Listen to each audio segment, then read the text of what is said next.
I saw that 40% SAS and 60% steel, and as an administrator with Donna, you could double or triple that, because I heard it from her. And one thing about Donna, she let you know she was a straight shooter, and but she was passionate, and I knew where she was coming from, and she loved the kids, and everything she argued with me about or complained about was always kid-oriented. It was never adult. It was not about her. It was not about the other staff. It was always about kids. She was totally focused on that. So I appreciate it, and I really respected what she said, and as well as other people who are sitting in this room. But she did tell me a story about a pet that she had, and it was a bird, and she loved that bird, and she gave it a name, Clucky, and you know, it's the South, and they give unusual names, you know, Clucky, you know.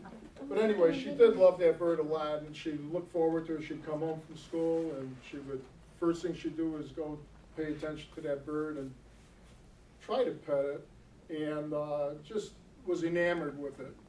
And then one day, her bird was gone. And although she grew up in Charlotte, every place then they have, you know, like cyclone fences, you know, to keep the animals in. So she was wondering, did somebody steal my bird? Did the bird run out in the street and get hit by a car? And she was just... By a tractor. She was just worried so much about this bird. Do I need that? Just for those who can't hear. Can you hear me back there? Do I need this? Yeah, for the video it'd be good. Oh. Yeah. Do I have to press anything? Can you hear me? So anyway, she was very upset that her bird was missing, and she didn't know what happened to it. And because she loved it so much. But she did find out that her parents did not love this bird as much as she did. The bird was a chicken. And it was the best tasting pet she had ever. They cooked it. And I love that story. And she laughed. The best thing about Donna was her laugh. I mean, she would just giggle. I mean, and she would almost shake. And I loved it. And then she bat her eyes and just started laughing. And that's my story for Donna. And I'll save anything for like outdoor ed or something. You know something about how Clucky relates to Kentucky, right? Well, every time, well, that's the other thing. I forgot about that. Thank you. Every time they changed the letters for that company, KFC, but when they had the full name, after I heard that story, I always thought about it, and that's what Donna thought about, Kentucky Fried Clucky. So, if you like chicken. And then I just found out from Judy Nelson that she's a great fried, Southern fried chicken maker. His whole name is Nello Vignacchi. Some of us are proud of that. Nello went to the University, UCLA, which is the University of Cicero, located at Austin Boulevard.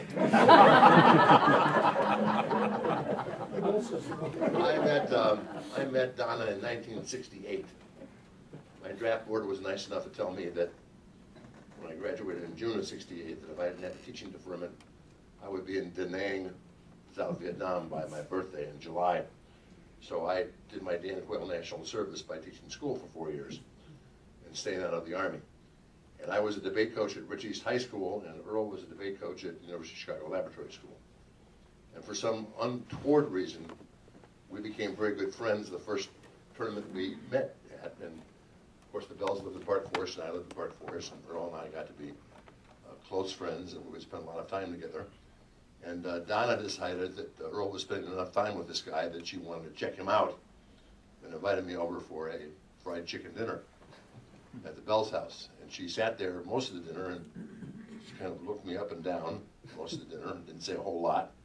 And of course, Earl and I were monopolizing the conversation, talking about our very, very bright kids, and we had very bright kids. And we would complain about them because they were bright and they were smart-mouthed and talked about how stupid they were and this, that, and the other. And finally, about halfway through dinner, Donna put her fingers down and said, "Sonny," her nickname Earl, "I know why you like this guy. He's as stupid as you are with stories." And since then, we've been fast friends. Good afternoon, everyone.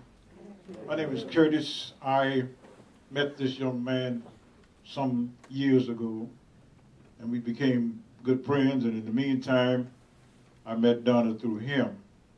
I heard him say a moment ago that they were together for 55 years, and by all means, they loved each other. I know that to be a fact. So what I'm going to do at this time is sing this for Earl, dedicating it to Donna in her memory. Because you're mine, the brightest star I see looks down my love and envies me. Because you're mine. Because you're mine. Because you're mine. The breeze that hurries by becomes a melody and why? Because you're mine. Because you're mine. I only know for as long as I may live. I only live for the kiss that you alone may give me. And when we kiss, that isn't thunder, dear, it's only my poor heart you hear. And it's applause.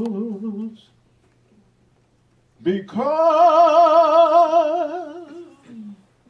you're mine. I only know for as long as I may live. I only live for the kiss that you alone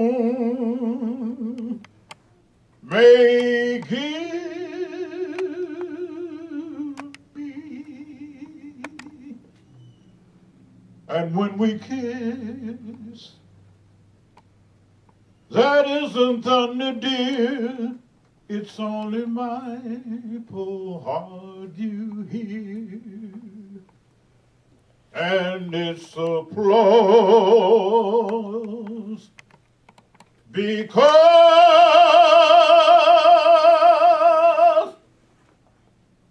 you're mine.